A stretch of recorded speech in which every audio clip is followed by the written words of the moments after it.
Hey everybody,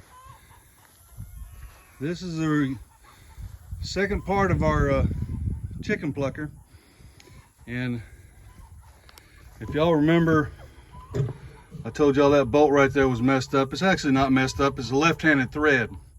As soon as I walked in to get another one, I looked down at it and realized that it was a left-handed thread. If I'd have read the directions, I'd have known that. One of the things that I have noticed, I did a little bit of a trial run. Now you see, this has a built-in watering system and it works pretty good. But I noticed that there's a problem with it. Now I know we're gonna put something under there to catch it. Now you can see that there is a chute right there that the water comes out of and the feathers and stuff come out of. The problem is the end of that chute is right over this motor that goes into the fan cover. Now I understand that this is a sealed motor, but probably like a lot of y'all, I'm just not real comfortable with that. Okay, let's just call it what it is. I don't want to replace that motor. Yes, it does have a GFCI protection, but I don't want to replace that motor. So there's a couple things we're going to do. I think personally that's a design flaw myself. One that can be easily remedied. And we're gonna see what we can do about that right now. So we're gonna come over here to my toolkit.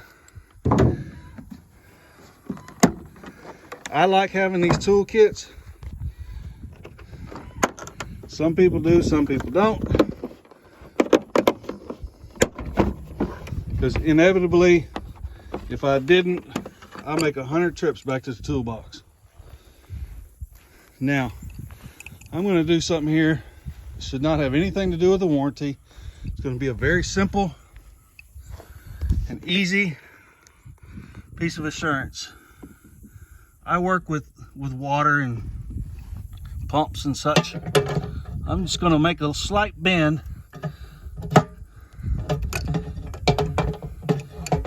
right there, if y'all can see that. That will encourage that water to flow away from the motor. Just like that. And we'll see what that does. Let's unplug this just for safety's sake.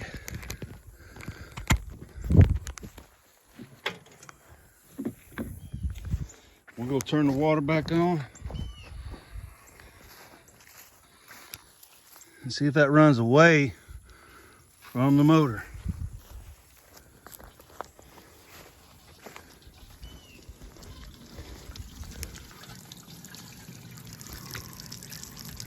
Somewhat.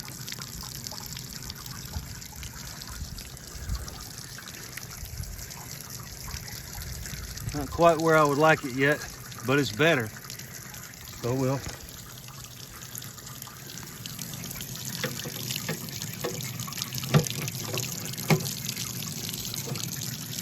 bend it a little bit more.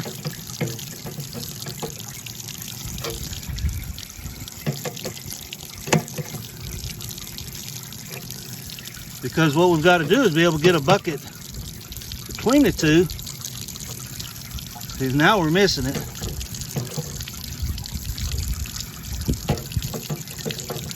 I hate bending on new stuff. But I also hate tearing up new stuff. See, there we go. That's a lot better. That's a whole lot better.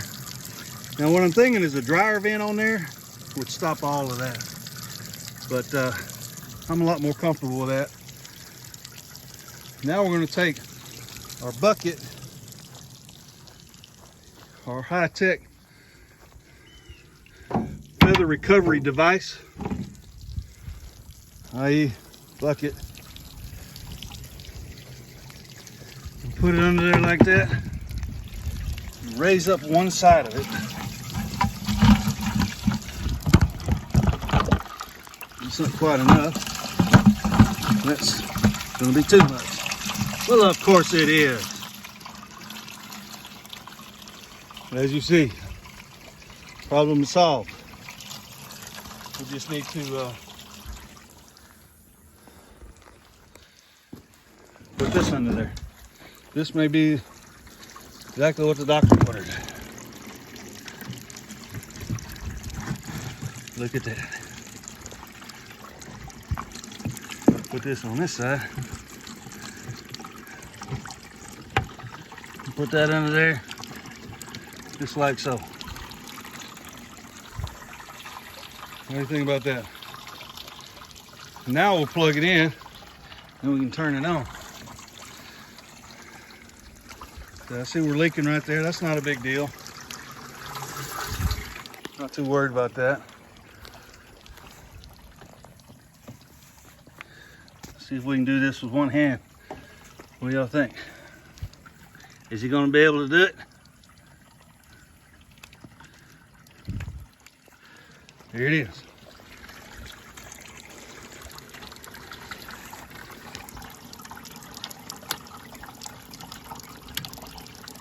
Okay. Hit the switch, nothing happened. Let's check the reset. There we go, we got power. Let's shut off. Let's shut on. You see that light?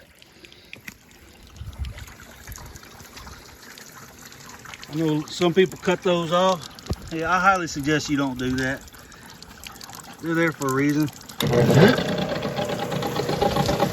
we go, we are spinning.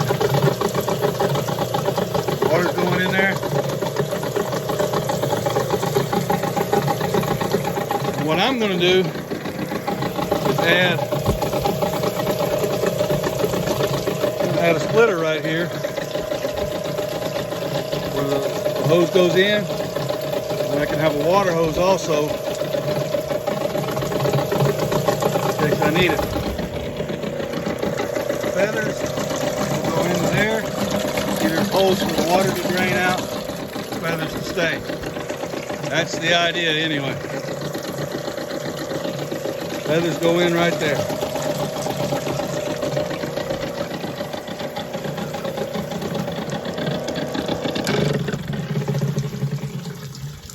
That's the idea of it. Hey, I'm happy. If it'll pluck feathers in 15 seconds, 2 at a time, hey, I'm good. All right, I'll see y'all in the next one.